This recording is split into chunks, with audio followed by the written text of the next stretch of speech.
Welcome to this day in paradise. It's common today to hear that loving your neighbor is all God requires of us, or that the gospel message is do unto others as you would have them do unto you. Indeed, in Matthew 22:36, the question was asked of Jesus, "Teacher, which commandment is the greatest in the law?" Jesus answered that all the law and the prophets hang on two commandments, and that the second commandment is like the first one. The second commandment, according to Jesus, is to love your neighbor as you love yourself. So there we have it, right? Just be good to people, and all is well? Friends, let's not skip the first and greatest commandment as we study this lesson from the Messiah. The question was, what is the greatest commandment?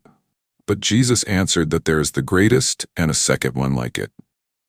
Let's not skip one and hold to the other. Jesus clearly and boldly stated the first and greatest commandment is to love the Lord your God with all your heart and with all your soul and with all your mind. The account in Mark 12:30 also adds, all your strength. What could Jesus have meant by saying this? Together, the heart, soul, and mind make up the entire person. Separately, the heart represents our emotions, the soul our inner being, and the mind our understanding. Strength represents our actions. We cannot truly love others until we learn to love God Himself. When we love God with all our being, we love Him in good times and bad, when we are happy and when we are sad, even when the world looks unfair and ungodly. We love Him when we see His plan and when we don't. So we must now ask, where do we start this loving relationship with God?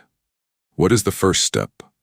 Let's consider John the Baptizer. He was called the greatest prophet ever to live by Jesus. He was the one who came before Messiah to prepare the hearts of men to believe on Jesus. His message began with the most important, simple, and clear commandment: repent, for the kingdom of heaven is at hand. Repent means to turn from our sinful ways and live life differently. It means choosing to do no wrong and purposefully living in a way that shows we truly love God and His laws. It means letting God Himself decide what is right and wrong. Jesus Himself went to John and was baptized, not because He had sinned, but to show He loved God with His whole being and was dedicating His life to His heavenly Father. And when Christ began His earthly ministry, His message was the same as John's.